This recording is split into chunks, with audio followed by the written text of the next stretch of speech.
Allez, bonsoir à tous. J'ai fini les discussions ici. On discutera après le conseil. Merci. Bienvenue au dernier conseil municipal de l'année 2020. Comme quoi le temps passe vite. Merci à tous ceux qui sont présents. Donc, pour vérifier le quorum, je vais faire l'appel. Non. Si. Barrier Sylvain, excusez, donne pouvoir à François Polner. Agnès Bossette. Oui. Christian Blachot. Oui. Anne-Sophie Bresse. Présente. Madeleine Chabanol, excusez, donne pouvoir à Sylvie Marcoux. François Chalencan-Liotier. Oui. Bruno Duforcy. Oui. Dominique Durieux. Présent. Jacques Garcia, excusez, donne pouvoir à Bruno Duforcy. Martine Ginet. Oui. Frédéric Largeron. Présent. Gwendoline Lehmann, excusez, donne pouvoir à Bruno Duforcy. Donc en cas de Covid, il avait droit à 2, donc il est complet. Marilène Mancini. Présente. Sylvie Marcoux. Présente. Johanna Millet. Présente. Renaud Moulin est excusé, donne pouvoir à Frédéric Largeron. Rémi Pangot. Présent. François Polner. Présent. Pascal Poinot. Présent. Monique Reynaud. Présente. Emmanuel Salgado présent. Julie Terreria. Présente. Julia Touillère. Présente. On peut y aller, il y a le quorum.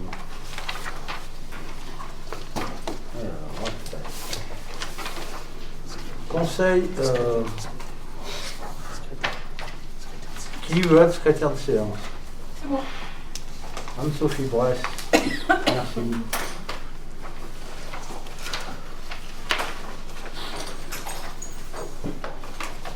Donc en ce qui concerne le procès verbal du conseil municipal du 19 novembre, les remarques. On a lu juste un peu d'un photographe à un moment. Oui, c'est bon. C'est bon, ok. Il n'y a pas de souci. Désolé, on Désolé. corrigera.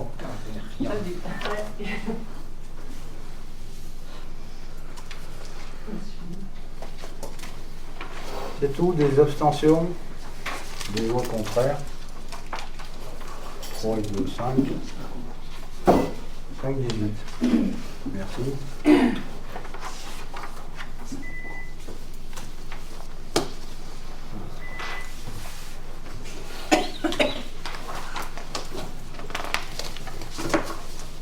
Donc après les décisions. Donc en premier, une inversion. Donc la vidéo protection du carrefour de la mairie et du carrefour de la piscine. Il faut inverser les idées. Le 6103 c'est pour la mairie et le 1372 c'est pour la piscine. Désolé, il y a une petite inversion informatique. Et je rappelle qu'il y a eu 50%, qu'il y aura 50% de subvention pour ces deux acquisitions de matériel. Un réseau plus un logiciel antivirus pour l'informatique de l'école. Françoise Dolto, effectué par SIM, 1851 €. Plus toujours de l'informatique pour la mairie, avec SIM toujours, qui sera notre prestataire, 1190. Les deux portails qui sont sous nos pieds, bataillés à s'ouvrir, ont été remis en état par l'entreprise Sodam pour 1462,52 €. Les services techniques avaient grillé un perforateur, donc il a fallu en acheter un autre chez Proliance pour 428 €. Après du stock courant à renouveler, panneaux de signalisation chez Aximat, 1374 € et des panneaux de signalisation urbaine courants chez Signaux Giro, 473 €. Comme chaque année, des barrières de neige pour les remplacer les usagers chez Chrome, 666 €. Et le cinéma, le chauffage du cinéma présentait des défaillances et la régulation a été changée par Paillet Toulit Saint-Didier pour 2000 €.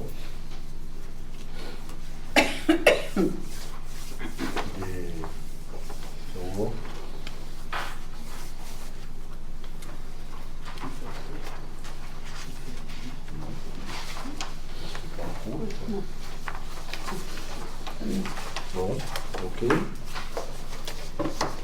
Donc point 5, c'est le gros dossier de ce soir. Donc, à mon sens, on a fait une commission finance il n'y a pas longtemps. où on a en préalable parlé du fonctionnement de la commune. Je rappelle qu'il y a deux sections, celle de fonctionnement, celle d'investissement. Donc que tout le monde se rassure, la commune n'est pas en faillite, la section de fonctionnement est viable et dégagera un excédent. Heureusement, sinon ça veut dire qu'on soit en faillite. Ensuite, on s'est attaché à regarder la section d'investissement où on voit que la commune, depuis plusieurs années, investit régulièrement grâce à un emprunt de 400 000 € en fin de chaque année. Ce qui veut dire que la capacité d'autofinancement de la commune, qui est en 300 000 € ne suffit pas à financer tous les projets. Mais ça, c'est pas non plus spécifique à Saint-Didier. Et donc, on s'est attaché, après, plus particulièrement, à regarder notre taux d'endettement n'est pas non plus catastrophique. On a 125 000 €, je tiens à le préciser, qui disparaissent en 2021, enfin, et 50 000 et quelques en 2022. Donc, ça nous laisse de la souplesse d'investissement. Comme chez vous, hein, mais vous avez fini de rembourser la voiture, puis vous pouvez acheter la chaudière. Enfin, bon. Et donc là, on se rend compte mathématiquement que notre hall,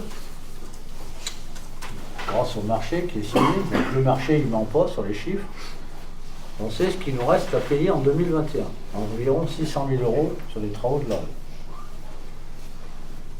Donc ça, même si on avait une CAF de 300 000 €, il resterait encore 300 à payer. Et on ne pourrait pas faire de voirie, changer de véhicule. Donc je ne pense pas qu'il faille toucher à notre CAF. Et on sait qu'on a une section d'investissement bénéficiaire de 400 000 € sur le budget de l'eau qu'il va falloir transférer à la Comcom. Ça, c'est comme tous les transferts, on transfère les dettes, on transfère aussi ce qui est positif, comme on a transféré les réseaux. Sachant que cet argent a été utilisé, mais apparaît toujours comptablement sur une ressource dans le budget d'investissement de l'eau. Donc si on fait 600 plus 400, même si le chiffre paraît important, on arrive à 1 million. Bon, de toute façon, ces chiffres ne sont pas, comment dire, ils ne sont pas opposables, puisque le reste à payer de la halle, on le sait par rapport au marché, et cet excédent de fonctionnement est inscrit à la trésorerie sur nos comptes et à transférer à la Comcom. Donc, que personne ne prenne peur, Isabelle a sollicité deux banques, le Crédit Agricole et la Caisse d'épargne, et on doit se rendre compte qu'aujourd'hui, le coût de l'argent est vraiment pas cher. Depuis que je suis né, j'ai jamais vu ça.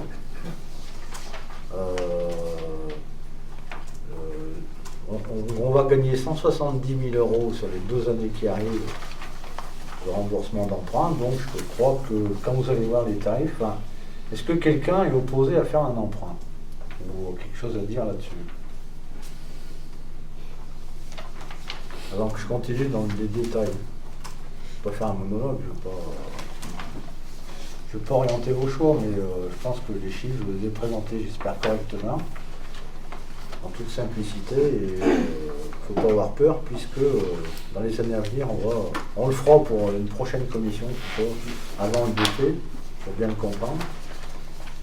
Donc je vais vous donner les chiffres que nous ont fait parvenir la Caisse d'épargne. Donc on a demandé 800 000 € et 1 million. Donc la Caisse d'épargne pour 800 000 € sur 21 est à 0,49. On va partir sur du constant. Périodicité trimestrielle de remboursement avec une première échéance à 10 980. Donc vous multipliez par 4 et vous avez le taux annuel. Je ne vous donne pas en progressif parce qu'on va comparer qu'en constant. Le Crédit Agricole, 0,48%. Pareil, constant, 10 493,67. Avec un total des intérêts, par contre, 39 493,84. Et le total des intérêts pour la caisse d'épargne, 39 690. Vous voulez sur 25 ou pas? Oui, je vous le donne sur 25. Ça augmente forcément. Donc sur 25, la caisse d'épargne est à 0,62.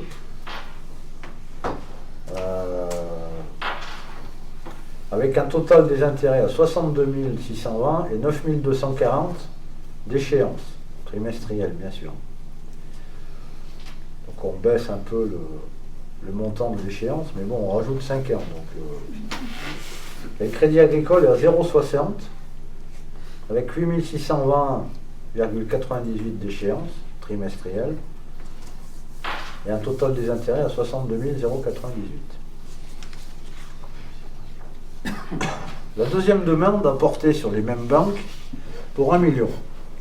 Donc sur 21, la caisse d'épargne est toujours à 0,49 avec une échéance à 13 725, donc trimestriel, et un total des intérêts à 49 612,50. Tout le monde suit? Donc le crédit agricole, ils sont à 0,48, taux constant aussi, échéance trimestrielle, 13 117,09. Avec un total des intérêts à 49 367,30.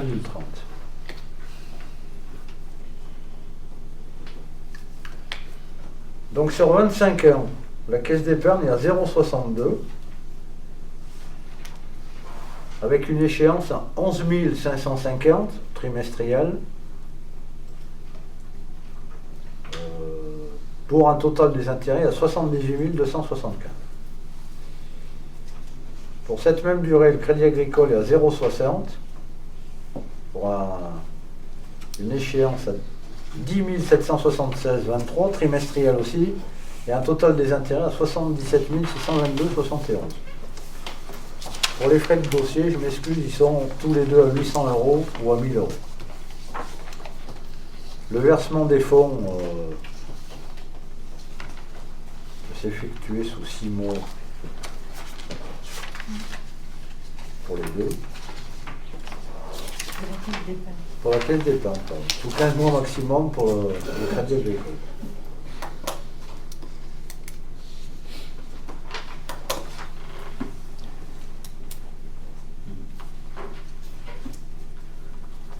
Bien.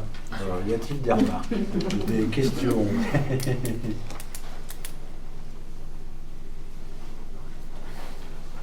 Moi, je pense sur que... 20 ans. Oui. Sur 20 ans, c'est sur 20 ans, c'est mieux.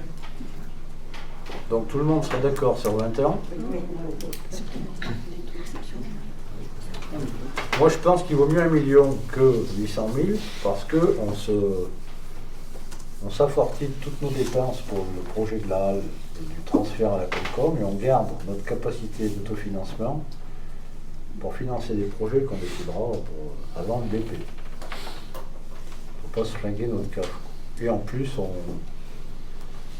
après l'année prochaine, pour le budget 2022, on aura plus de marge encore puisqu'on va perdre un gros crédit de 125 000. Sachant qu'on n'est pas obligé de tirer d'un coup.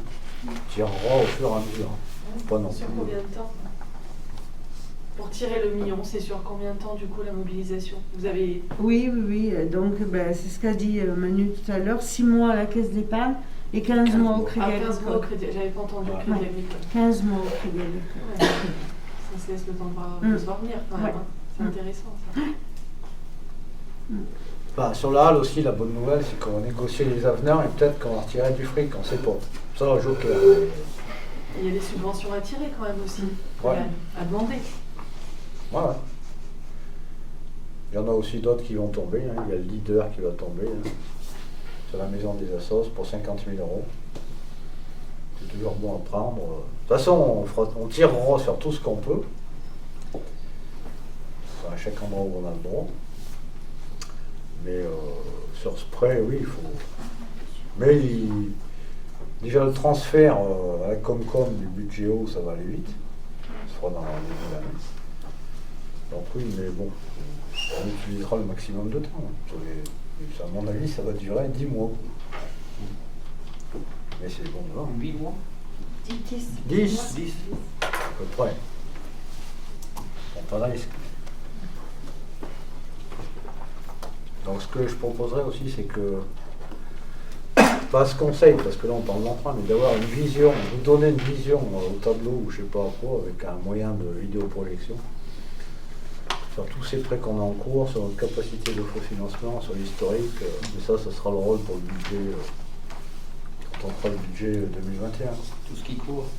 Là, c'est une situation qui se fait en chaque fin d'année, pour dire voilà dans quelle situation on est. Et voilà, ça se peut qu'on n'ait pas besoin aussi.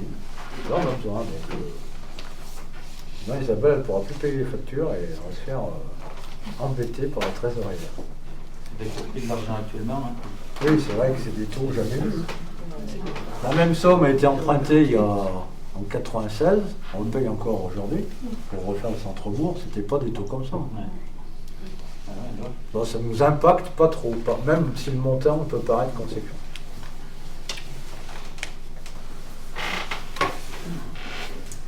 Alors, je sais bien qu'aujourd'hui c'est peut-être un peu tôt, mais je veux dire, quand on emprunte comme ça 1 million d'euros, on a quand même des projets. Enfin, je veux dire, aujourd'hui les projets sont lesquels?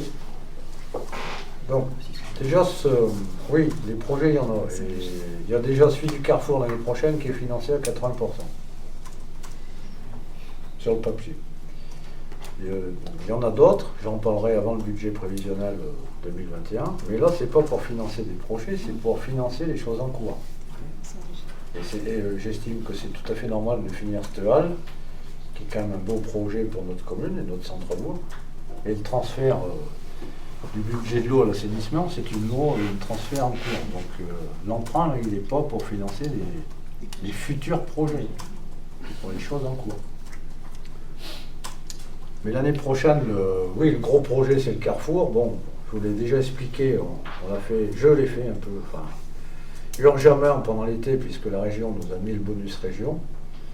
Et vu que l'élu est formaté à la subvention, celui-ci est financé, ça sera le gros projet de 2021. Donc, avant le BP 2021, on regardera d'autres projets qui sont en cours de financement, notamment grâce à la communauté de communes. Et on en débattra du courant de l'année prochaine. On va pas emprunter aujourd'hui pour les projets de 2024 ou de 2000. Non, je parlais de ce... Là, celui-ci, cet emprunt, il sert que pour la halle. Ok. Enfin, on ne peut pas l'écrire, mais de toute façon, on le verra vite, hein, dans le compte administratif de l'année prochaine, évidemment. Mais on peut reprendre le marché tout de suite de l'halle, c'est ce qui manque. Hein. Entre 5 et 600 000 et 400 000 de transfert à la Comcom d'excédent de l'eau. Après, je reviens encore sur les subs, mais du coup, ça va équilibrer un petit peu les choses. 600 000 à dépenser, 500 000 à avoir. Alors, ça va être plus tard, parce qu'on va les toucher, ces 500 000 de subs, évidemment. Mais certainement, fin 2021, voire 2022, on va avoir 500 000 qui vont rentrer en subvention. Et du coup, qui serviront à financer certainement tout à d'autres fait. projets. Mais Donc, indirectement... Disons que c'est un jeu d'équilibre, mais vu qu'on touche les subventions après, aujourd'hui, en termes de trésorerie et de liquidité, il faut faire un emprunt pour pouvoir passer l'année 2021 à l'aise. Et je le répète, vu le taux de l'argent, sans impacter trop les finances et la case de la commune. D'autant plus les choses que personne ne s'appose.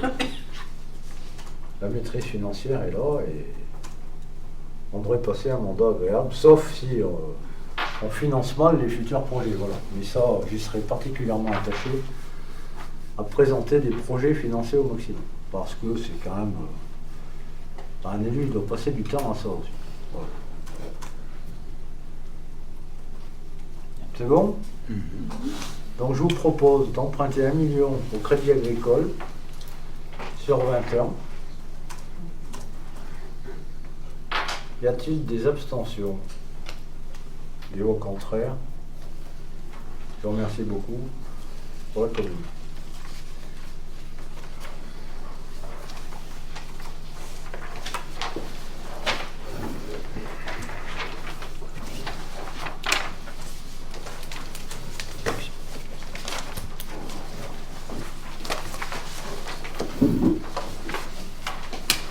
Donc en préambule des DM, je tiens à dire que je les ai eus à 7h15. Non mais je ne veux pas engueuler la secrétaire générale, on a eu une panne informatique cette semaine. Oui. Hier, donc pour vous en les personne ne les a eu. Je suis bien désolé, mais bon, c'est pas non plus des grosses DM, c'est pour que le compte administratif corresponde avec notre compte et qu'on puisse payer juste les dernières factures avant le budget prévisionnel. Donc c'est pas des gros montants. Je suis désolé, je m'excuse auprès de tout le monde, c'est la panne informatique qui a fait que on les découvre maintenant. Donc par rapport aux dépenses de fonctionnement, donc il y a des plus et des moins pour présenter justement des comptes à l'équilibre. Donc il manquait un peu d'argent pour acheter quelques fournitures administratives. On a enlevé 5 000 € de voirie parce qu'on ne les fera pas.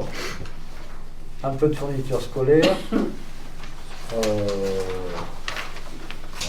des terrains, bon ok. Qui s'enlève, qui s'équilibre. Des petites sommes sur les réparations de réseau. Sur du matériel roulant parce qu'il a fallu entretenir le tractopelle. On a eu un peu plus de frais de nettoyage au complexe sportif avec le Covid, donc il fallait payer un peu plus l'entreprise, on a rajouté des heures.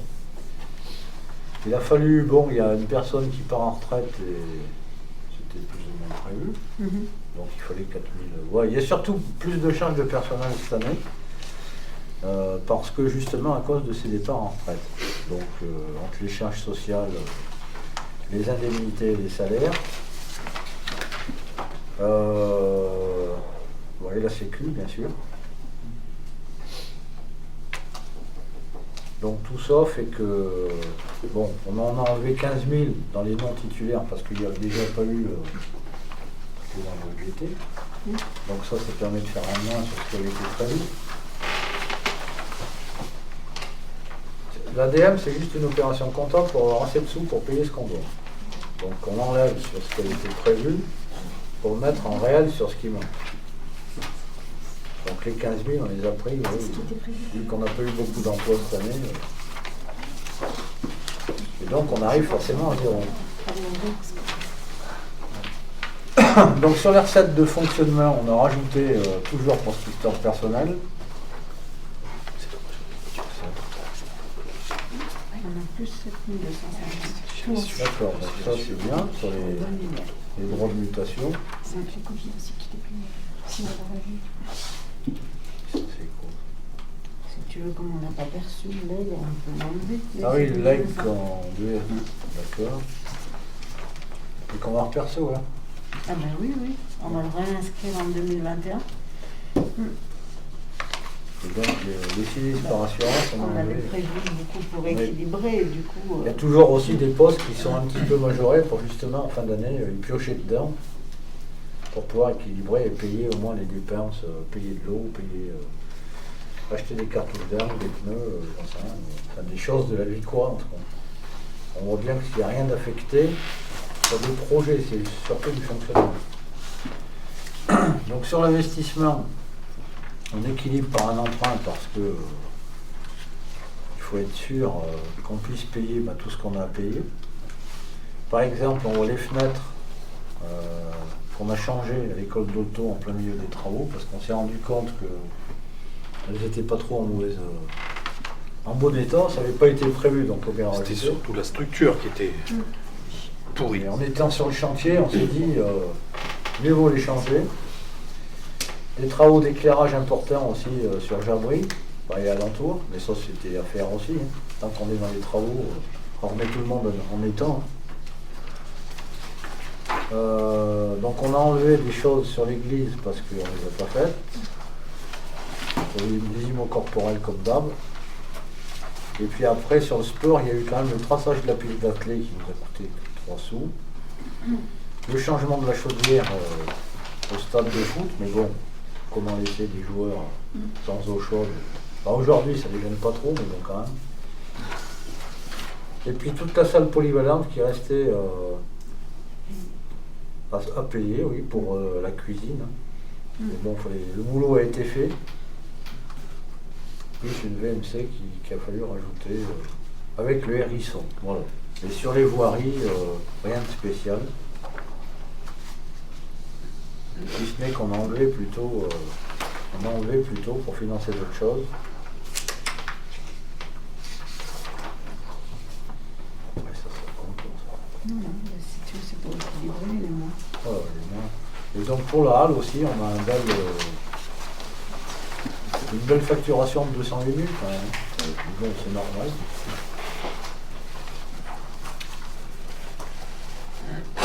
Quelques frais d'études d'AB2R. Et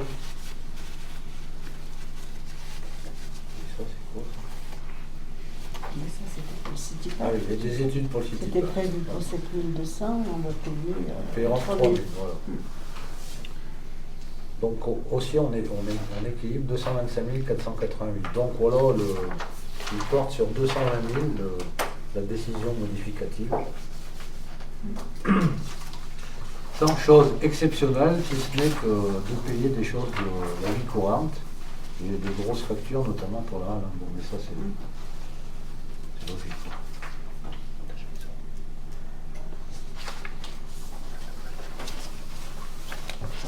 Donc là, en mettant ça en place, on a assez d'argent pour finir l'année jusqu'au mois d'août.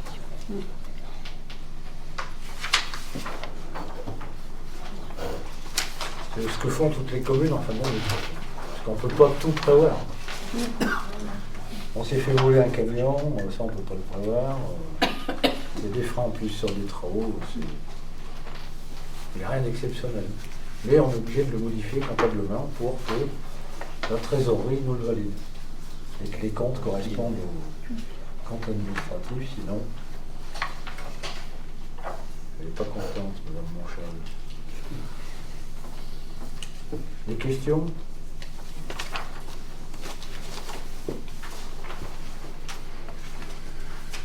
Ça vous va comme compteur? Des abstentions? Ou au contraire? Merci, malgré le retard, je suis désolé. Donc une décision modificative très importante pour le camping, de 500 €, notamment à cause d'un cumulus qui nous est resté dans les bras, qui n'était pas prévu. Donc on enlève 500 € aux fournitures non stockables, eau, élec, machin, et on le rajoute sur les fournitures d'entretien pour pouvoir payer cette réparation qui a été effectuée.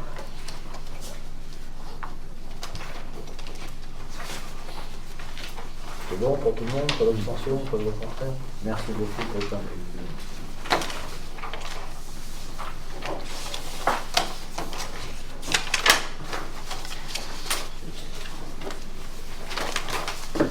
Alors maintenant on change, c'est un peu des sous qui rentrent quand même.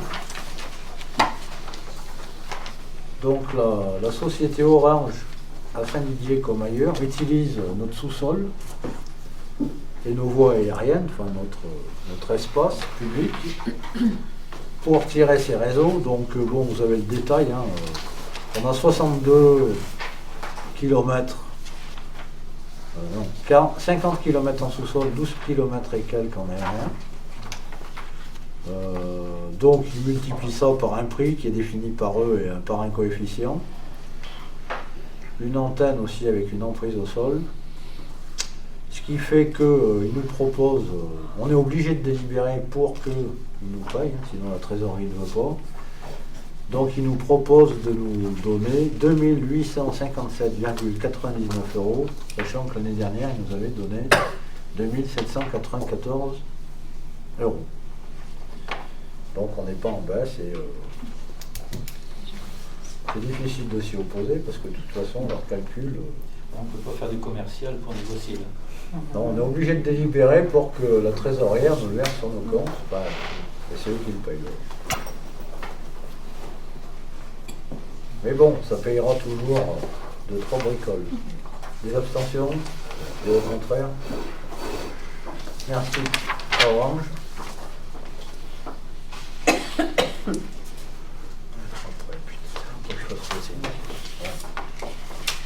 Donc, comme chaque année, on va parler des tarifs qu'on met en place. Enfin, cette année, ça a été un peu compliqué. Les salles polyvalentes, le ménage, les salles de la mairie et les droits de place du marché. Donc, on va vous mettre en l'adjoint au sport qui va vous présenter tout ça. Merci Manu. Donc oui, comme chaque année, Il faut voter des tarifs 2021 pour l'ensemble des locations de salles polyvalentes, les ménages, les locations des salles mairies et les droits de place. Donc en petit récapitulatif, en 2018, il n'y avait pas eu d'augmentation. La location des salles polyvalentes avait rapporté 4 190 €. Les salles mairies avaient rapporté 0. Le ménage des salles polyvalentes avait rapporté 500 €. La location du salle du clos avait rapporté 276 €, pour un total donc pour l'année 2018 de 4 966 €. Pour le 2019, il n'y a pas eu d'augmentation, sauf pour le ménage des salles polyvalentes, qui était passé à 110 € au lieu de 100 €, 40 € pour la petite salle et 70 € pour la grande salle. Donc les salles polyvalentes avaient rapporté en 2019 donc 4 220 €, les salles mairies toujours 0. Le ménage des salles polyvalentes avait rapporté 390 € et la location de salle du clos 0. Donc en 2020, il n'y a pas eu d'augmentation, sauf pour la deuxième location dans l'année des salles polyvalentes par les associations, qui est passée de 105 € à 130 €. Ce qu'on avait voté l'année dernière, ce qui avait été voté l'année dernière. Et en 2020, la location des salles polyvalentes en cause Covid, on a eu un encaissement de 950 €. Et le ménage des salles polyvalentes, 170 €. Et il y avait eu une instauration d'un tarif de 50 € pour le ménage de la cuisine de la grande salle polyvalente, obligatoire pour la location des particuliers. C'est ce qui avait été décidé l'année dernière. Donc voilà, vous avez tous les tarifs sur la délibération. Donc pour l'ensemble des locations, du ménage des salles polyvalentes, des droits de salle de la mairie, moi je vous propose de ne pas les augmenter, ni pour les ménages, ni pour rien, pour l'année 2021. Les droits de place. Donc pour les droits de place, en 2018, on avait encaissé 2 596,80 €. En 2019, 2132,87 €. Et en 2020, à la date du 17-12, on a encaissé 2275 €. Donc sur les délibérations de l'année dernière, donc le mètre linéaire était à 0,70 centimes sous la halle et en extérieur à 60 centimes. Moi je vous propose que pour les droits de place, on passe tout à 1 €. Que ce soit sous la halle ou en extérieur. Et que la place Foch, la place Foch avec électricité, ben c'est pareil. C'est 300 €. Donc je vous propose de garder 300 €.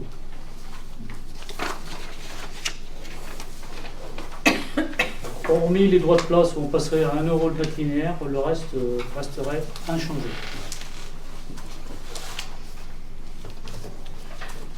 Il y a des questions par rapport à ces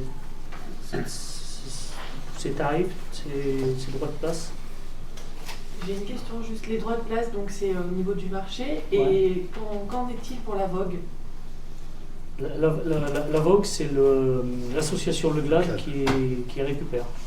D'accord, c'est eux qui Ouais. encaissent. C'est eux qui encaissent, C'est eux qui ouais. placent et qui encaissent. C'est eux qui encaissent et après ils achètent des tickets et ils les redonnent aux enfants quand il y a les jeux pour les enfants et des Ok. choses comme ça. Y compris tout ce qui est branchement électrique, tout. Le branchement électrique, ils se branchent tous sur le truc et les forains, ils mettent les compteurs de forains. D'accord. Ouais. Merci. Y a-t-il des abstentions? Des voix contraires? À l'unanimité. Bon, et ben, maintenant qu'on a voté les tarifs, au cas où il y a des dégâts, on va parler des cautions. Il peut servir. C'est la même personne que précédemment qui va vous en parler. Bien parti, donc.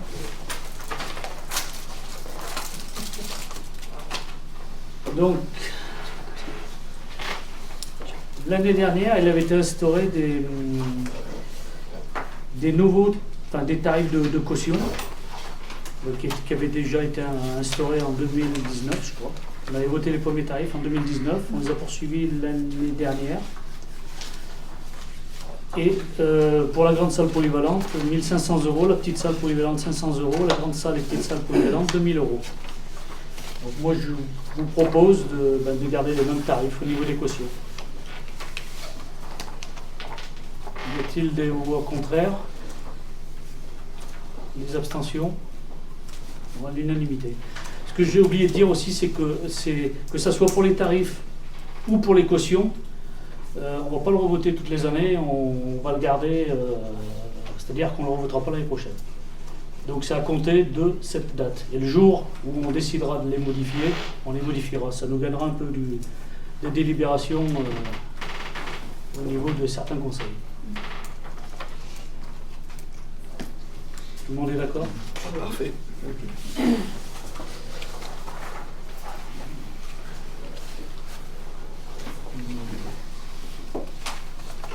Bon, allez, tant qu'on est dans les tarifs, continuons. C'est quelque chose qui est moins festif, mais bon, on est obligé de le faire, puisqu'on vend aussi des concessions dans notre cimetière ou notre columbarium. Donc juste pour info déjà, en 2018, les concessions vont en 2 tiers au budget général et 1 tiers au CCAS. C'est un choix politique qui date de vieux. Bon, c'est pourquoi pas. Je pense qu'il ne faut pas le changer maintenant. Donc juste pour info, Juste maintenant, le tiers du CCAS, après il est redivisé en 2. oui, il y a le tiers du CCAS, il y a une moitié qui va à l'EHPAD. Et une moitié qui va sur le budget du CCAS. Bon, c'est pourquoi pas. Voilà, c'est comme ça.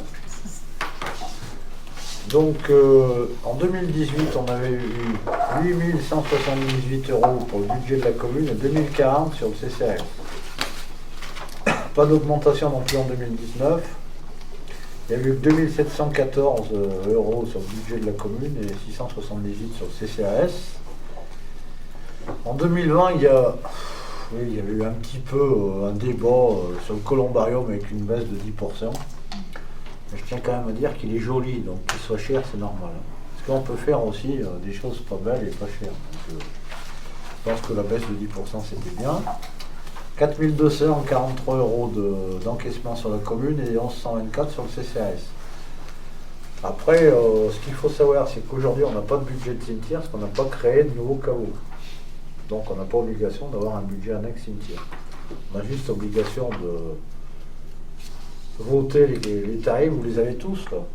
Les 15 heures, 30 heures, 50 heures, les 5, 10, 15 pour le columbarium.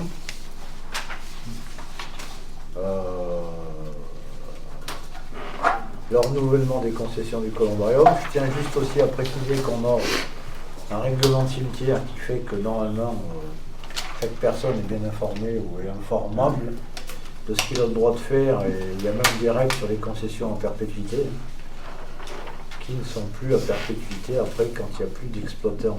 Mais bon, il y a une procédure parce que c'est souvent ça le souci pour toutes les communes. C'est une sorte d'expropriation, si on peut dire, mais bon, voilà. Donc on est en règle, on est pas mal. Le budget est correct, fonctionne, notre cimetière est en à peu près bon état. Donc je vous propose de ne pas changer tous ces tarifs pour l'année 2021.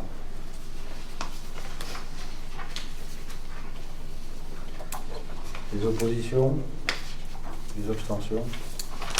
Merci pour le cimetière. Manu, quand on est sur le cimetière, ce logiciel, c'est bon. Les filles ont pu se l'approprier. Ça fonctionne, c'est bon. Ouais. Oui. Il y en a surtout 2 qui se sont appropriés, mais apparemment, Oui, bon, après, il y a des. c'est en cours de finition. Il y a eu pas mal d'erreurs. Marie-Pierre est en train de tout repointer pour relever toutes les erreurs qu'il y a au niveau de la saisie qui a été faite par la société. Mais voilà, on en est là. Ça suit son cours. Courant d'année 2021, ça sera à jour. Elles sont bien contentes parce que c'est pratique. Ah bah, c'est sûr que par rapport au vieux registre papier, Belle acquisition, beau logiciel. Ouais, et puis bon, c'est vrai qu'il y avait beaucoup de choses qui étaient dans la tête de Josie, on va dire. Ouais. Enfin, elle connaît ça par cœur, elle connaissait ça par cœur. Et c'est vrai que là, on va devoir se produire, c'est une bonne chose. Ah ouais, c'est bon, en fin d'année, ça sera bien mis à jour. Et suivi des concessions qui sont libres ou qui sont. C'est bon, parce que ça, on continue aussi pareil. Ouais. On est pas mal hein, par rapport à d'autres communes. Ouais, c'est vrai que c'est important de suivre de près, quoi. C'est pas un travail agréable. Oui, bah, c'est de la gestion patrimoniale. Hein. Oui, tout à fait. Mais non, c'est vrai que les agents qui s'en s'occupent, qui s'en sont occupés, puisqu'on parle au passé maintenant, que ce soit Simone Prébet à l'époque ou Josie Chaplon, c'est vrai qu'elles ont toujours pris ça très à cœur. Elles ont toujours, alors sur les de registre papier hein, à l'époque, mais elles ont pris ça à cœur et elles s'en sont vraiment bien occupées. Quoi. C'est du boulot, quoi. Vraiment. grâce au logiciel, maintenant, il n'y aura plus besoin de tête. Voilà. Enfin, tête lumière. Appuyer sur les bombes. Ah. D'accord, j'irai pas m'en servir, mais bon. Donc on est sur un conseil de délibération de tarifs ce soir, comme tous les conseils de fin d'année. Donc on va continuer par ceux des ramassages scolaires pour nos bambins qui vont dans nos petites écoles, maternelles ou primaires, et qui habitent nos campagnes, le Grand Roure, Néret, Chazelles, la Grange du Bois, Montméol, la Rulière, Percé, le Branlon, ah c'est pas en Solomon, mais bon, ils sont pas loin. C'était de Saint-Didier avant, ça y a longtemps. Le Crouzet, Plane et le Grand Roure. Les collégiens aussi. Il y a des collégiens, d'accord, pardon. Donc on est sur 38 enfants et 22 familles. Et en 2019, l'année d'avant, il y avait 19 familles et 34 enfants, donc il y a une petite augmentation. Donc un enfant c'est 57 €, deux enfants 99, trois enfants 141 € et quatre enfants et plus 170. Frais de gestion des dossiers 10 €. Depuis. Comment? Tarif par trimestre. Hein. Par trimestre, Pas le donc tarif, multiplié par 4, sachant que c'est subventionné. Enfin, encore hier par le département, bientôt par la région. Dernière augmentation en 2013, 1 € sur chaque tarif et 2 € en frais de gestion. Alors si on compte 40 enfants, vous le comptez comme vous voulez, si on met 1 € sur les familles d'un, deux ou trois, ça ne nous rapporte rien du tout. Ça va plutôt même les pénaliser. Moi je pense que si on augmente en termes de justice équitable, il vaut mieux augmenter les frais de gestion de 5 €. Comme ça on augmente tout le monde. Parce que les secrétaires ils passent quand même un terme, un début d'année scolaire important. Ça fait faire de la facturation. Et on pratique depuis 2013, il n'y a rien eu. Ça fait 8 ans. Mettre 5 € sur les frais de gestion, on le fait sur tout le monde, sans privilégier celui qui en a 1, 2, 3 ou 4, plus. Et ça nous fait quand même 200 €. Bon, ça paye quelques heures de travail.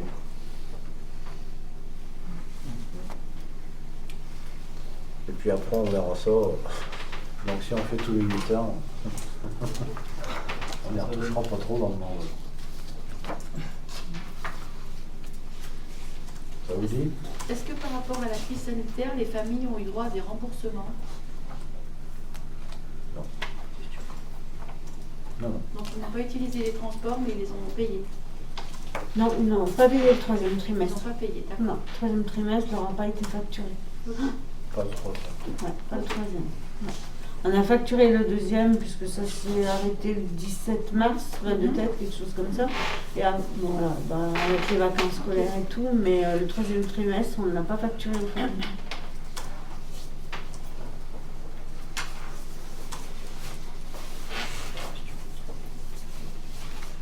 Donc est-ce que tout le monde est d'accord pour mettre 5 € sur les frais de gestion? Des abstentions et au contraire? Merci. Ça aussi, je pense pas qu'on y retouche d'un moment.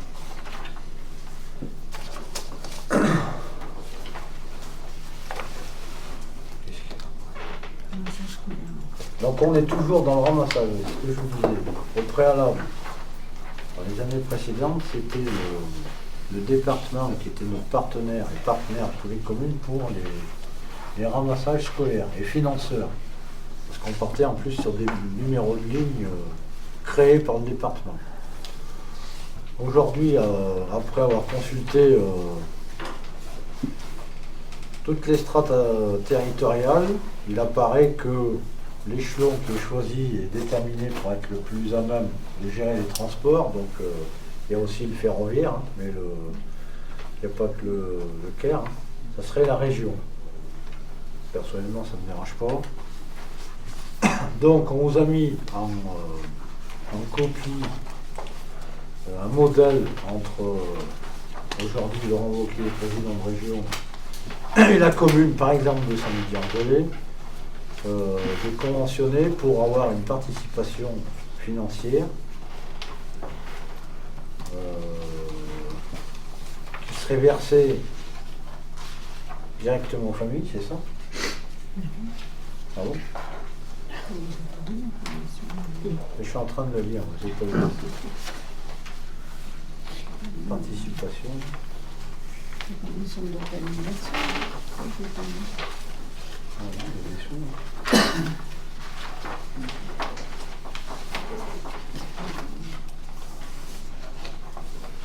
Donc ils feraient pareil que le département, ils établissent la carte des transports et ils subventionneraient pour diminuer le coût aux familles. Oui, comme le faisait le département. Pareil, Ça change. on passe du département à la région, mais on délibère pour que vous ayez le droit de signer la convention avec la région et qu'on pour la rentrée prochaine. C'est à partir du 1er janvier 1er janvier. 2021. Donc, C'est pour ça qu'il faut la délibérer. il faut qu'on fasse ce soir. Et après, par contre,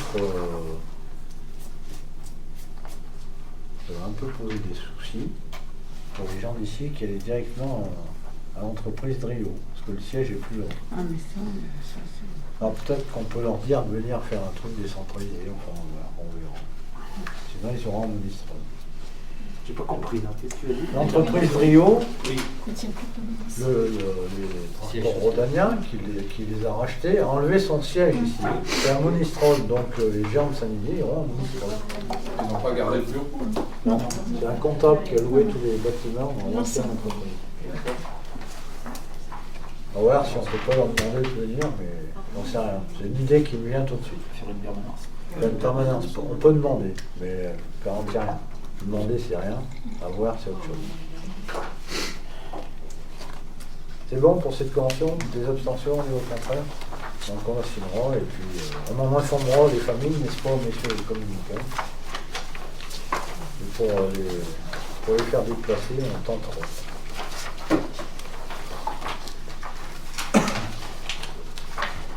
Donc après, on va mettre un peu de joie à Marcoux. Donc on avait été sollicité par M. Joie qui nous avait sollicité pour acheter un bout de terrain qui est complètement au bord de la voie et qui est inutilisable par personne d'autre. Donc les documents administratifs déjà avaient été faits et la finalité va vous être présentée par Martine. Oui, donc précédemment, le 9 juillet 2020, on avait été amené à délibérer pour prononcer le déclassement de cette emprise qui constitue un délaissé de voirie. Ça fait partie du domaine public aujourd'hui, mais c'est pas traité en voirie, c'est en herbe. Ça ressemble exactement au terrain dont il dispose autour de chez lui. Donc on a prononcé ce déclassement. Et maintenant, pour clore cette affaire, il faut donc finaliser par un acte de vente. Et cet acte de vente doit faire apparaître le prix de cession de cette emprise qui représente 95 mètres carrés à Monsieur Joie. Or, quand on est une collectivité, dès qu'on cède 1 mètre carré de terrain, on est dans l'obligation de consulter le service des domaines, ce qui a été fait. Et donc, au vu de leur réponse qui date du 24 novembre 2020, il a été décidé de vendre à Monsieur Joie au prix de 12 €, toute taxe comprise, la superficie de 95 mètres carrés qui a été déclassée. Donc, une fois que la délibération sera prise, on la passera au notaire avec l'estimation qui a été réalisée par le service des domaines et on pourra passer à l'acte définitif de cession. Y a-t-il des abstentions, des voix contraires sur ce projet de cession? Des questions peut-être? C'est hors taxe ou TTC? Non, je viens de le dire. TTC. Oui. Taxe comprise. Je viens de le préciser. Donc, à noter dans le compte rendu. Donc, adopté à l'unanimité. Un peu dans le même ordre d'idée aussi, pour le point 14, on a un échange pour procéder à la régularisation de la modification d'un tracé de chemin rural. Ça se passe au lieu-dit Léma et la demande a été présentée par les époux Souvigné. Par délibération en date du 9 mars 2020, la commune avait décidé de procéder à la régularisation de ce tracé. Donc le document d'arpentage qui définit les emprises a été réalisé, il a été mis à la charge des époux Souvigné et donc il a défini ses emprises et on va procéder à un échange sans soult. Donc pas question de savoir si on est TTC ou hors taxe puisque en fait on va échanger 117 mètres carrés qui correspond à l'emprise du chemin rural qui a été déplacé contre 128 mètres carrés qui correspond au tracé qui a été modifié et pour lequel les travaux ont été réalisés par la commune. Néanmoins, même s'il n'y a pas de soult, comme je le disais tout à l'heure, dès qu'une collectivité vend le moindre mètre carré, on est tenu de solliciter l'avis des domaines. Et donc le résultat, mais complètement fictif en fait, qui a été donné par les domaines, c'est le même prix que pour Marcoux, 12 € le mètre carré TTC, mais qui sera virtuel, puisque la somme globale de 12 € TTC multipliée par 117 mètres carrés donnerait un total de 1404 €, mais compte tenu du fait que les surfaces sont équivalentes, l'échange sera fait sans soult. Et là aussi, cette délibération ce soir, elle est nécessaire à l'acte définitif de cession pour régulariser cette situation. Alors, on continue avec les régularisations, mais là, c'est un petit peu... Oui, pardon, j'ai oublié. Donc, y a-t-il des abstentions? Des voix contre? Merci. Donc dans les deux cas, c'est la même chose. Personne ne peut s'en servir à part le gars qui habite à côté. Donc autant qu'il en soit propriétaire. Tout le monde Mais c'est ça demande, ce qui est logique. Mais ça, c'est un vieux chemin. On continue avec les régularisations. Celle-là, elle est un peu plus compliquée et on a été amené à en parler plusieurs fois. Ça concerne les terrains salichons. Alors pour mémoire, il y a 2 terrains essentiellement. Un qui est au sud, qui est bordé par la RD 500 et un qui est plus au nord. Alors normalement, pour les terrains qui sont au sud, on serait à jour et il resterait juste à passer l'acte de vente définitif avec les consorts salichons. Et donc, avec une rétrocession des emprises qui correspondrait au sol de la voie qui a été nécessaire donc pour réaliser l'accès au château d'eau, l'accès à l'antenne, relais et la création de la voie nouvelle. Donc, il reste à régulariser maintenant la partie nord. Et pour cette partie nord, on doit une indemnité d'éviction au fermier qui est l'EARL La Paille d'Or, qui est représenté par Sébastien Chomat qui cultive ces terrains depuis 1972. Donc on a à nouveau consulté la Chambre d'agriculture pour procéder à ce calcul et on a donc conclu un accord avec M. Chomat pour lui verser la somme de 2182 € TTC et qui correspond donc aux 1737 mètres carrés d'emprise de réalisation d'accès au château d'eau, à l'antenne relais et la partie de voie nouvelle aussi qui est supportée par ces terrains nord. Et tout ça, c'est pour arriver aussi à signer un acte de vente définitif, puisque sur ces 2 terrains, les échanges avaient été consentis à condition d'autoriser des lotissements sous forme de déclaration préalable de division, qui est la forme la plus simple. Et ça a été fait. Donc un lotissement au sud pour 2 lots, donc c'est celui qui reste en attente de régularisation, et ces 2 lots seraient déjà vendus. Et puis une autre déclaration préalable de division au nord pour 9 lots, qui a également été autorisée le 29 octobre 2020. Donc je vous demande de délibérer donc, sur le versement de ces 2181,22 € TTC à M. Chauvin. Je vous demande si vous avez des abstentions, des voix contre. Bon, adopté. Merci. Excusez-moi, juste une petite question qui est en lien avec surtout les points 13 et 14. Oui. Du coup, donc, les domaines sont venus sur la commune, là, sur Oui. la journée du 24. Ils sont venus uniquement pour ces 2 points.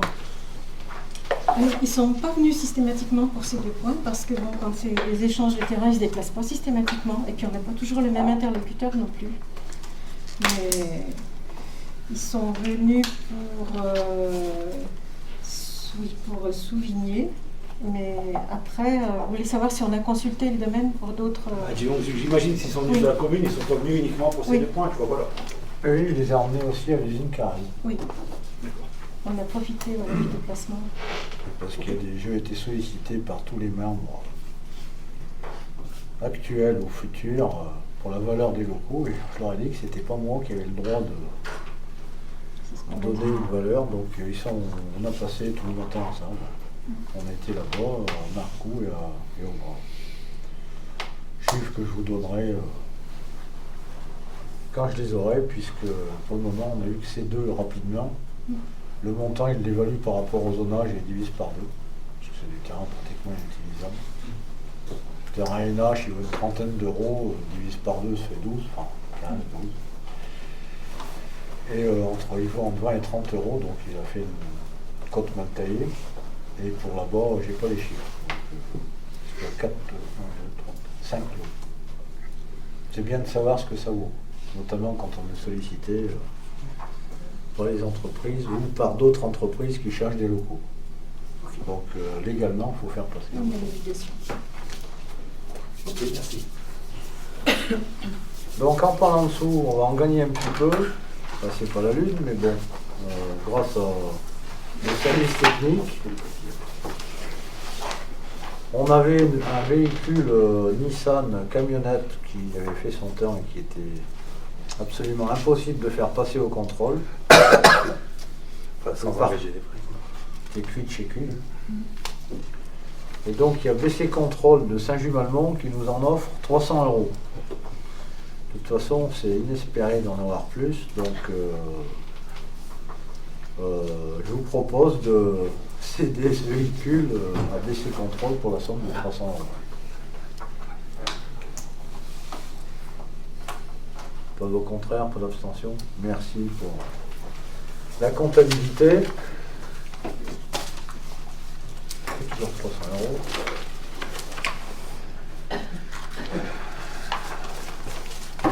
€. Alors là aussi, c'est un peu d'argent. C'est-à-dire que le 23 mai 2018, la commune de Saint-Didier avait cédé à la maison médicale l'ancien club des aînés pour pouvoir agrandir cette maison médicale, ce qui était très bien de la soutenir et de pouvoir l'étendre. Je rappelle juste que ce bâtiment fait sous Régis Vidal comportait des logements opaques, la maison de santé et des locaux communaux en dessous, avec des communs comme fait à l'époque, avec des flux d'eau électrique et de chauffage un peu tout mélangé. Bon, je critique pas nos aînés parce qu'on n'aurait pas fait mieux à cette époque. Et donc lorsqu'on a vendu, la commune a vendu ce bien à la maison médicale, aujourd'hui c'est toujours la commune qui paye l'électricité. Donc c'est pas pour la somme, mais c'est quand même pas logique que l'argent de la commune paye l'argent de la maison médicale. Donc on a réfléchi et le meilleur moyen c'est de mettre un sous-compteur électrique qui va sur cette partie, de conventionner entre la commune et M. Fèvre représentant la maison médicale. Bon, la convention est conclue pour une durée de 10 ans. Comme ça au moins on ne va pas refaire ça chaque année. Et donc ce sous-compteur permettra de façon semestrielle, et après la maison médicale remboursera la totalité de la commune. Je pense qu'ils recevront un titre de la trésorerie. Et donc ça nous permet d'être clean et puis comme disaient les anciens, que chacun paye son écho. Puisque pour le téléphone et le portable, c'est pas le même souci, il n'y avait que pour l'électricité. En fait, on régularise une situation. C'est tout. C'est bon pour tout le monde, pas au contraire, pas l'abstention. Merci pour nos clients aussi, c'est toujours ça de prime. C'est plus logique. Ils ont des sous, la maison médicale, parce qu'ils en ont d'électricité.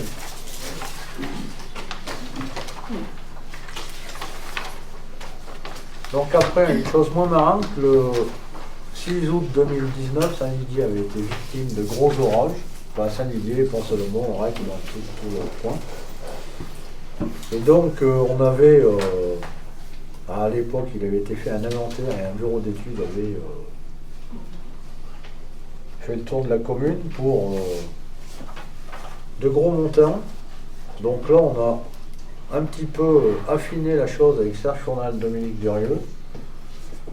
Déjà, il a été fait le camping en urgence et le lagunage de rando, parce que c'était des choses graves et qui allaient complètement partir à la déroute. Donc il fallait traiter l'urgence. Et là, on a essayé de définir des priorités. Par exemple, le chemin de la Scie, le chemin de la Fressin, enfin ceux qui ont plus de mal, pour quand même, parce que si on met tout, je pense que la commune n'aura pas les moyens de tout faire. Donc il faut mettre vraiment ceux qui sont le plus abîmés, le chemin. Augmenter le crédit. Ouais, mais enfin bon, il y a des chemins qui peuvent encore vivre, ou qu'on fera en régie, par exemple. Donc le choix qu'on a fait se porte sur 125 849 000 euros.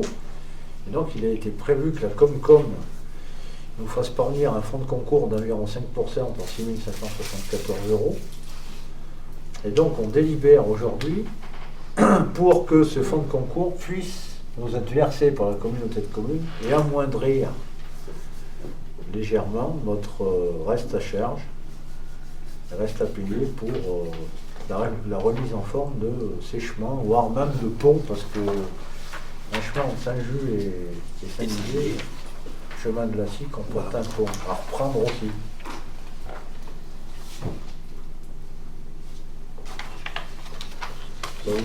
Excuse-moi Manu, donc du coup, on se concentrerait principalement sur le chemin de la Scie, c'est ça? Non, route de Percé. Ah, il y en a plusieurs. Je vous donne celle qu'on a choisie de façon objective. Hein. Enfin, c'est toujours contestable, mais si on fait tout ça l'idée, il y en a pour 800 000 euros, ça fait un peu beaucoup. Mais il y en a qui étaient quand même bien endommagés aussi. Oui, on a essayé de prendre ceux qui avaient bien ramassé, donc je peux vous donner l'estimation financière, c'est pour Saint-Didier, donc le Creuset. Il y avait deux choses, vers le Lower et la route qui s'affaisse, qui mène à une nouvelle entreprise Trémont, c'est quand même grave. Chemin des Côtes du Mont, route des Olanières, et l'affaissement camping, lui, il a été fait en urgence, et la route de Percé. Voilà. Et là, on arrive aux 125 000 que je vous ai donné. Je pense qu'il y a pas mal de choses qu'on pourra faire en régie dans les années à venir. J'espère qu'il n'y aura pas d'autres orages, voilà, mais ça, c'est que de l'espoir. Pont-Solomon ont eu de plus gros dégâts. Ouais. Pourquoi je l'ai là? Oui, ils ont des trucs à 90 000, 50 000, 40 000. Mais bon, Pont-Solomon, comme c'est fait, ça fait l'entonnoir.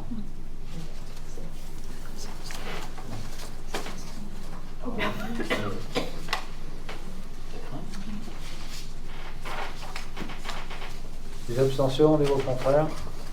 Merci pour les chemins. On essaiera de traiter ça au mieux et puis de faire un rendu quand ils seront faits. Donc toujours par rapport à ce dispositif inondation, le département a décidé, lui aussi, d'aider ses communes et de nous proposer environ 20% de subvention, ce qui est beaucoup mieux, mais donc ça nous ferait 26 en tout, ce qui est pas mal. Hein. Enfin, c'est toujours bon à prendre, on peut y cracher dessus. Donc le département lui aussi a besoin d'une délibération pour nous faire parvenir de l'argent. Donc le département nous propose 20% au titre du dispositif orage pour subvenir aux chiffres que je vous ai donnés précédemment.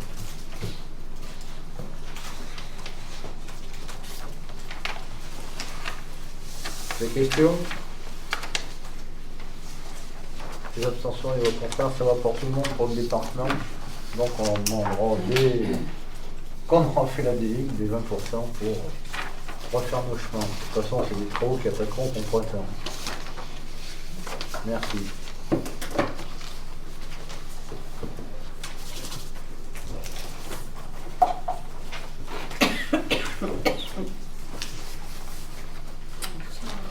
Le traîner avec Macron. Je ne peux pas le dire. Alors, question diverse pour commencer le tour de table. Commencer à ma droite, Bruno. En question d'hiver, je n'ai pas grand-chose. J'ai juste je veux que vous notiez deux dates pour les personnes qui sont de la commission association et de la commission de François culturel événement. On va faire une commission commune. Ça sera le 20 janvier 2021 à 18h. Et une deuxième commission pour la commission association spécialement le 27 janvier à 18h30.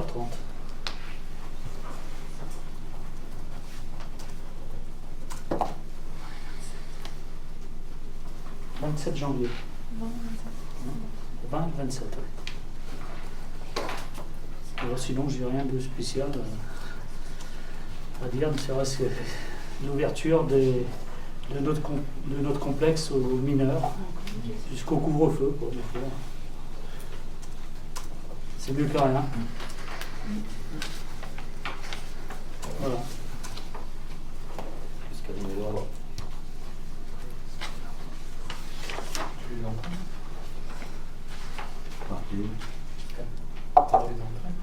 Oui. Moi, je voulais parler du label Petite Ville de demain qu'on vient de décrocher avec la Comcom dans le cadre d'un appel à projet. Alors, ces 3 communes de Loire-Semaine qui ont été retenues pour le moment, Aurec, Saint-Just et Saint-Didier. Mais la communauté de communes entend bien ne pas laisser sur le bord du chemin les 4 autres. Et donc leur faire bénéficier aussi des recherches de financement intéressants. Et dans ce cadre-là, il y a un cahier des charges qui a été élaboré sur l'ensemble des communes pour définir à partir d'un état des lieux, un diagnostic, identifier nos divergences et nos ressemblances, et puis définir des pré-stratégies et voir les leviers d'action qu'on peut mettre en œuvre. Donc comme Petite Ville de demain, comme peut-être les opérations de revitalisation du territoire. Donc ça reste à étudier et c'est maintenant que le travail commence en fait. Il y aura un poste de chargé de mission qui sera rémunéré à hauteur de 75% par l'État en communauté de communes pour travailler sur le sujet. Donc il y a d'ores et déjà des dispositifs auxquels, en étant lauréat de ce programme, on est systématiquement inscrit. Ce sont par exemple tous les travaux d'amélioration de l'habitat dans le cadre des programmes de relance pour la rénovation énergétique des logements, des bâtiments publics, pour les mesures de soutien au commerce et l'aide à la réhabilitation des patrimoines classés. Voilà. Dom ? Je peux faire un point, si vous voulez, sur la commission de travaux qui s'est déroulée mardi 8 décembre. Donc en fait, la commission de travaux, à l'ordre du jour, était inscrit le sens de circulation du centre-bourg. Et par là même, ce qui a engagé la réflexion du sens de circulation du centre-bourg, ça a amené une réflexion sur la signalétique aussi, puisque elle est vieillissante, et si on change le sens de circulation, il faudra penser à changer la signalétique. Et on a réfléchi aussi, on a commencé à réfléchir sur prévoir des allées piétonnes dans le centre-bourg historique, c'est-à-dire autour de la halle, Grand Place, etc. Et voilà, donc globalement, ce qui s'est plus ou moins dit dans cette commission. La réflexion qu'on se fait, c'est d'aménager un petit peu mieux le centre-bourg pour qu'il soit partagé autant avec les voitures qu'avec les piétons. Donc vous aurez d'autres commissions et du pain sur la planche. Oui, un renouvellement mi-janvier. C'est bien. On va aussi réfléchir sur tout ce qui est uniformiser tout ce qui est quilles et tout ça de protection et peut-être changer les boules qu'il y a Grand Place aussi, plutôt mettre des quilles. Enfin voilà, il y a du pain sur la planche à ce niveau-là. Ça va être déjà un bon dossier. Si on arrive à le mener, ça sera déjà bien. Non, rien de spécial. Oui, merci Manu. Je voulais revenir sur le colis des aînés. Donc la distribution des colis des aînés touche à sa fin. Dernière distribution samedi matin. Près de 200 colis ont été distribués. Les aînés étaient fort satisfaits des paniers garnis, mais déçus de ne pas pouvoir partager un repas entre eux. Mais bon, crise Covid oblige. Et puis je voulais parler aussi de l'association Grappenroll qui tient une permanence samedi matin pour collecter pour les Restos du Cœur de 9h à 16h dans leur local. Et ils seraient demandeurs de plats préparés. Voilà, donc samedi matin. Des raviolis, quoi. Des raviolis. Ouais, pas de Des cassoulets ou des lentilles. De la choucroute. Des plats préparés en fait. Des plats préparés, oui. Après, continue le tour. Ben, j'attends ta réponse par rapport au trou chez monsieur et madame de Fraissinet. Ouais. Parce que j'ai entendu déjà plein de choses, on fusille du regard dans les rues, donc je voudrais avoir ta version. Ouais. Tout de suite. Oui, oui, oui. Donc je les ai vus. J'ai vu 2 petits jeunes hier, de l'entreprise Jean Néron. Ça m'a fait plaisir de. Parce que je le connais bien, Jean Néron. 2 petits jeunes, Anne Saint-Agrève et Anne Latte, qui ont fait du super boulot sur la façade. Si vous cherchez des gens pour faire des travaux comme ça, je vous les conseille, même si à Saint-Didier, on en a des bons aussi. Donc, comme il était prévu, la crépisseuse, hein, qui est une machine qui mélange les agrégats qu'on met avec un peu de chaud et de l'eau, rejette un petit peu un petit mélange. Donc, il avait été prévu de le mettre dans le terrain public pour que ça n'aille pas dans les égouts ou autre, sur un trou qui faisait 2 mètres 50 par 1 mètre. À la suite de ça, ces agrégats sèchent et le propriétaire les emmenait à la déchetterie, ce qui fait qu'on évite de polluer nos égouts ou le sol. Et dans une quinzaine de jours, il sera rebouché, ni vu ni connu. Et je pense qu'il ne faut pas s'affoler sur ce qui a été fait. Et que c'était plutôt fait dans le sens de protéger l'environnement ou travailler correctement, plus que de venir à qui que ce soit. Et donc, en plus, j'y retournerai vers le 15 janvier pour vérifier qu'il est bien tout fini, mais je ne me fais pas de soucis, il ne faut plus que personne s'en fasse. Donc la commune avait bien donné son autorisation. Ouais. Mais en plus, du bon boulot. Donc, pas de soucis.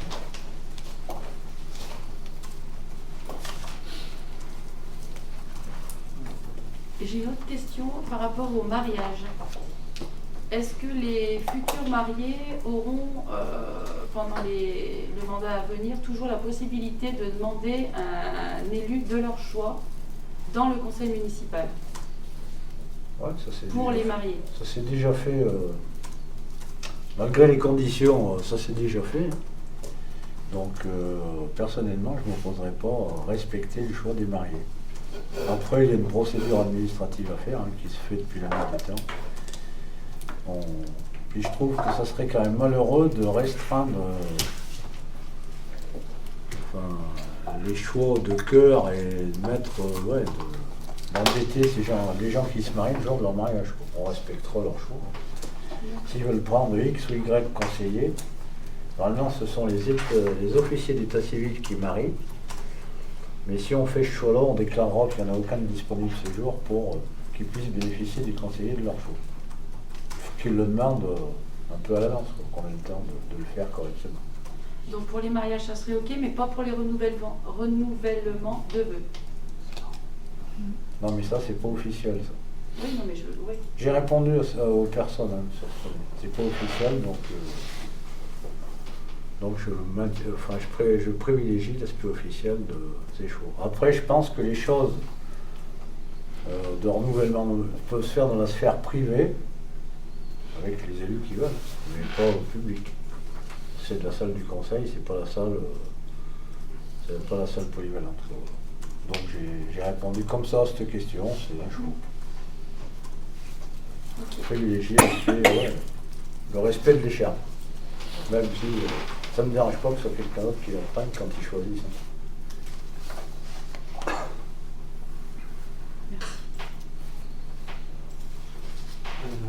Bruno, pareil, le SSDJ, tu sais, je t'avais demandé de voir, regarder s'il y avait une subvention qui avait été faite à Saint-Just ou pas.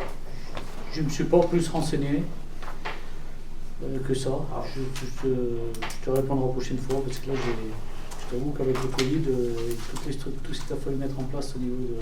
Ah ouais, non, mais d'accord. Je te répondrai la prochaine fois. J'ai pas demandé. Ok.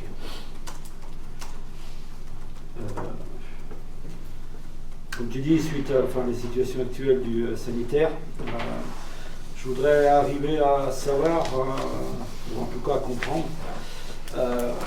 Donc là, la région a lancé une campagne de dépistage. Je dirais que j'ai été, moi, en tout cas, mais peut-être d'autres, ont été surpris que ça ne se passe pas à Saint-Didier, cette campagne de dépistage. Je pense que, alors je sais pas, tu vas me dire pourquoi ça s'est pas fait. J'ai pensé que ça pouvait être une. Bon, après, il y a le côté de la décision de vouloir le faire dans certaines communes et pas d'autres. J'ai cru comprendre, tu me diras oui ou non, que ça avait été proposé à Saint-Didier. Donc la première question, pourquoi ça ne s'est pas fait à Saint-Didier? Surtout qu'à mon avis, il y avait, je dirais, l'occasion, comme tu l'as si bien dit, de vouloir replacer un peu Saint-Didier au centre et en tout cas mettre en avant la position de Saint-Didier au niveau de la communauté de communes. Je pense que c'était une bonne occasion de faire comprendre à la population et aux autres communes qu'à Saint-Didier, il pouvait se faire des choses qui pourraient, en tout cas moins se faire sur d'autres communes. Voilà. Pourquoi? Donc on a été fréquemment en lien avec la conseillère régionale, Caroline De Vicenzo, qui m'a sollicité, puisque la région a voulu faire un maximum de tests et avait privilégié les anciens chefs-lieux de canton, dont Saint-Didier est. Donc évidemment, le maire n'a pas fonction de commander les soignants, mais j'ai quand même pris mon bâton de pèlerin pour aller les solliciter, pour leur expliquer que la région payerait les tests, amènerait du matos, et que nous, on était totalement en soutien de la région pour faire ces tests sur Saint-Didier. Les soignants se sont réunis et ont proposé le site de la maison médicale, en voulant rester chez eux et que, leur secrétaire, leur téléphone, leur appareil. La région n'a pas souhaité ce type de site et a privilégié pour notre secteur le site de la Chapelle-d'Orac. Donc moi je voulais me mettre personne à dos, ni les soignants ni la région. Donc nous on a relié l'information comme quoi on pourra à la Chapelle-d'Orac. Et dernièrement, on aura quand même ce samedi 3 tonnes sur le parking de la mairie par une délégation de la région. Auquel on met une salle en bas pour se réchauffer ou pour prendre de l'électricité pour recharger leurs ordi ou des toilettes. Donc Saint-Didier reste quand même avec une maison médicale, contrairement à la Chapelle-d'Orac au Pont-Salomon. Et après, le choix de la région est quand même sur un espace où il soit du monde. On en aura un petit peu samedi et je pense que si on avait eu un peu plus de termes, on aurait pu porter des négociations qui auraient amené à un joli centre à Saint-Didier. L'utilité de ces tests, de toute façon, On va voir ce qu'elle donne. Mais on a de très bons rapports avec la région. La preuve, on espère obtenir un maximum de subventions d'elle. On sera toujours soutien d'elle. Et je pense que Saint-Didier redore plutôt en ce moment son blason qu'elle le baisse.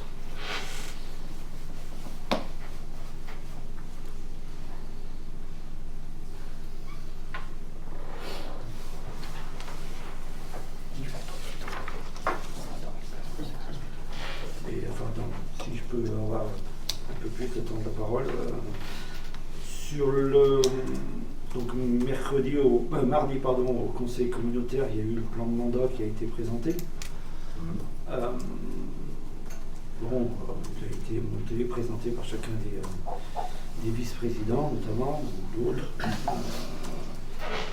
Je suis un peu embêté dans ce plan de mandat.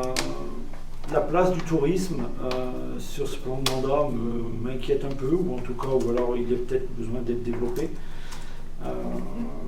Je sais pas, j'ai écouté, j'ai essayé d'être attentif sur ce qui se disait, et je trouvais que ça sonnait un peu creux quoi, sur cet article-là du plan de mandat.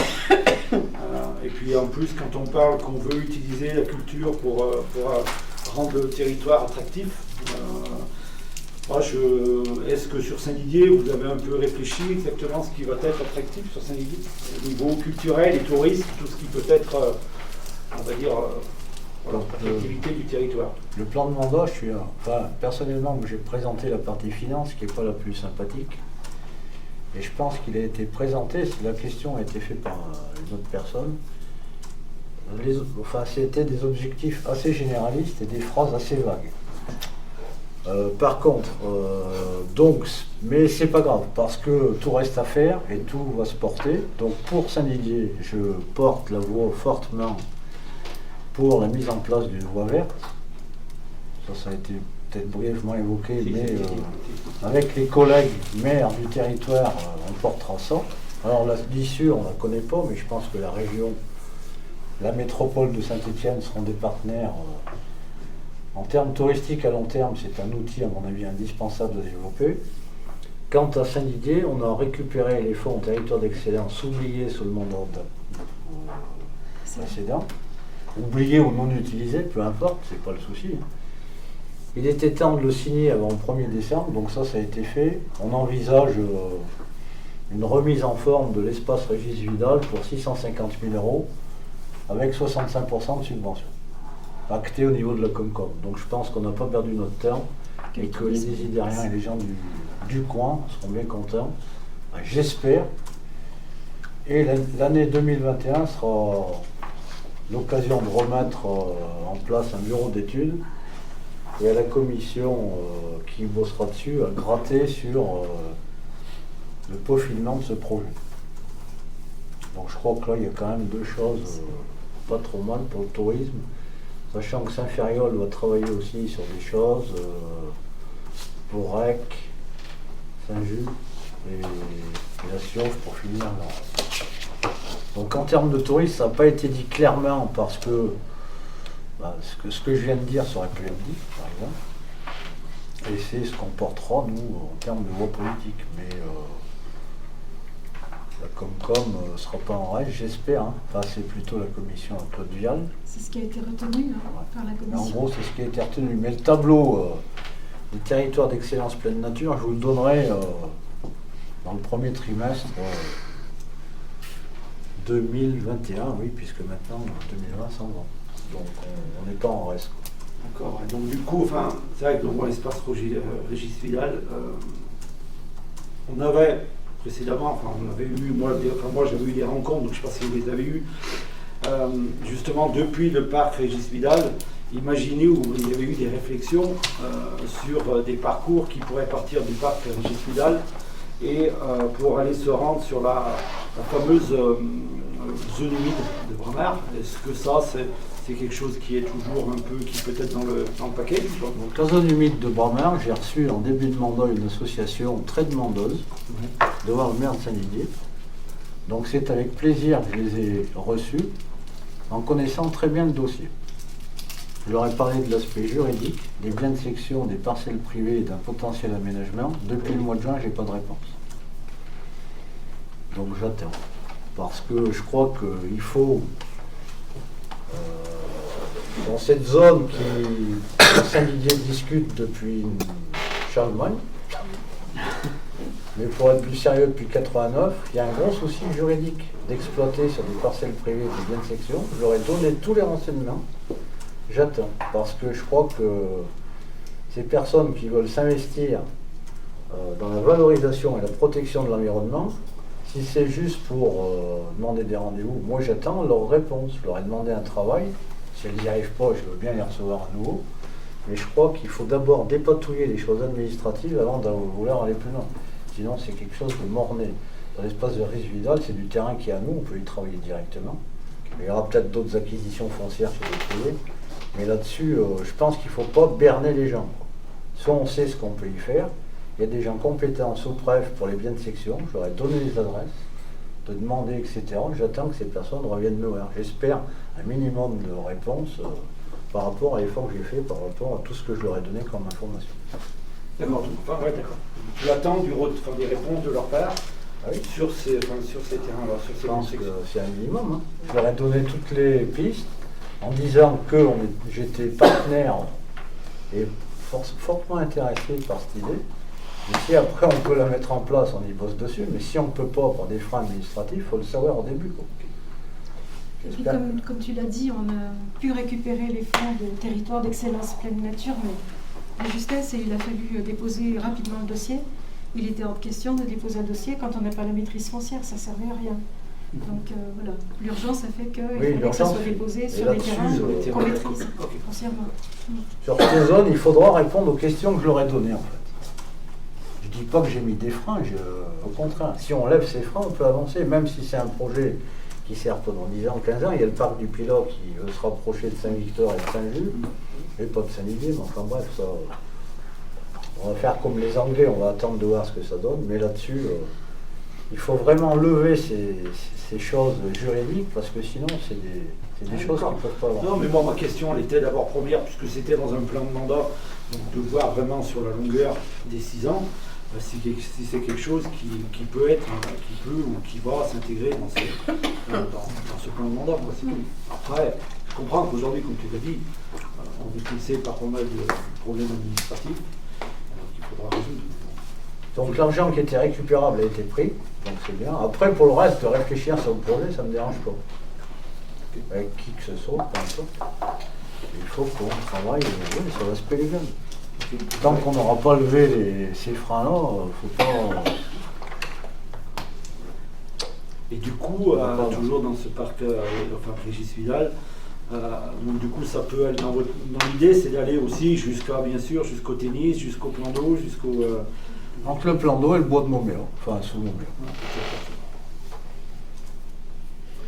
D'accord. Normalement, c'est ça l'espace Régis-Vidal. Enfin, pour moi. Oui, on est d'accord. Et les campings là-dedans? Il en fait partie, mais plus le camping aura d'activités potentielles de loisirs ou autres à côté, plus c'est un vecteur touristique potentiel pour lui. Donc en fait, si on améliore Régis-Vidal, on améliore la vie des Idériens, une partie du Berry et la vie du camping évidemment. Le camping, il est là, il est en zonage urbanisable touristique, ça ne changera pas. Donc ça ne sera pas constructible pour faire des HLM, donc il reste camping. Je pense que les gens du tourisme, qui sont professionnels du tourisme et qui ont visité le site, ont été agréablement surpris de voir un joli site, nature. Il faut bien évidemment agrémenter, mais quand on a 650 000 €, enfin 65%, ça fait 400 000, je pense qu'on peut faire quelque chose de joli. C'est vrai quoi, par exemple le parcours de santé, ça fait des années qu'on dit qu'il faut y faire quelque chose. Oui. C'est sûr que là ça devient une urgence, il me semble. Ça y grattera dessus, mais c'est sûr qu'il y a des belles améliorations à apporter.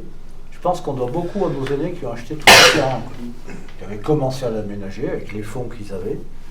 Nous on en a trouvé d'autres, donc tant mieux, parce que c'est parfois ça aussi qui fait qu'on ne peut pas avancer. Et c'est vrai que Saint-Didier a un atout. Et le premier qui va bénéficier de cet atout, c'est le camping, c'est sûr.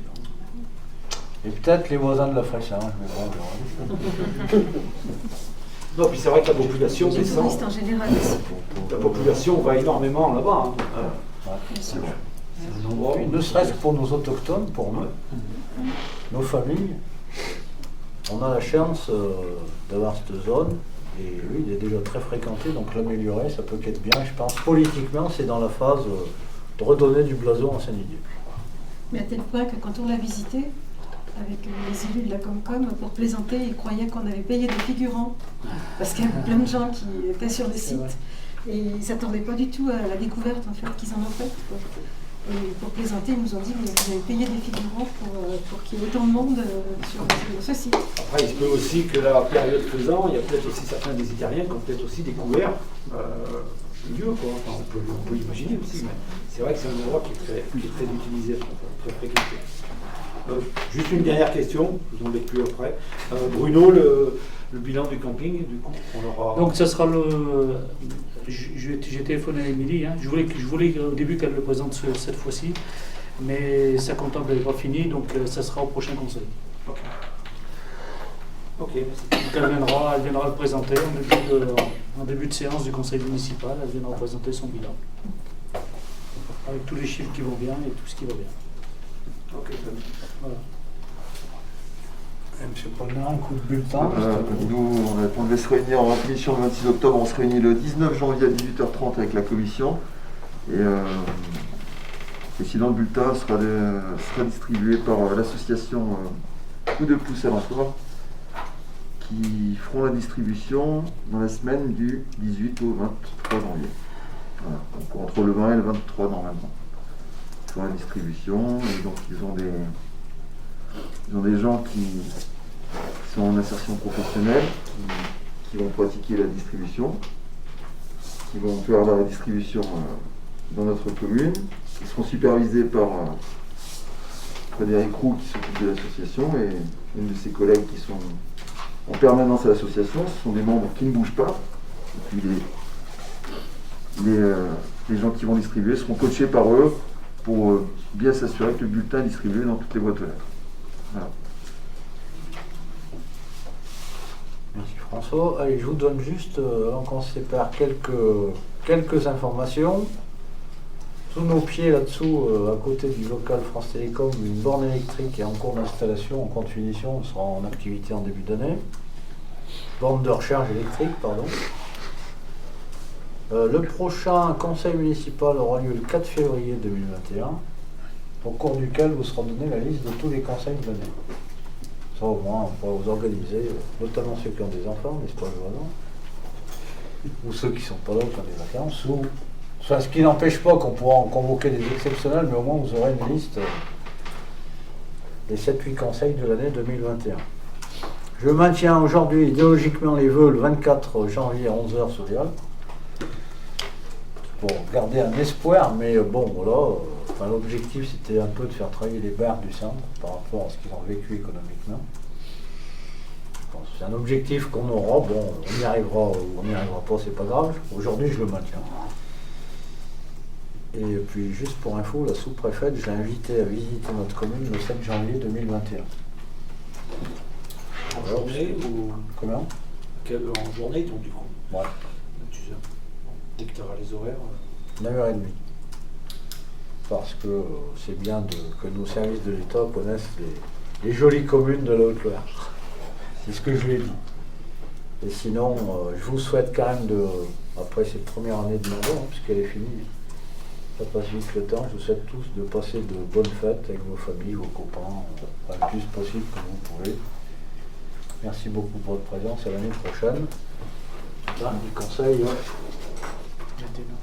21h37. Merci. Merci.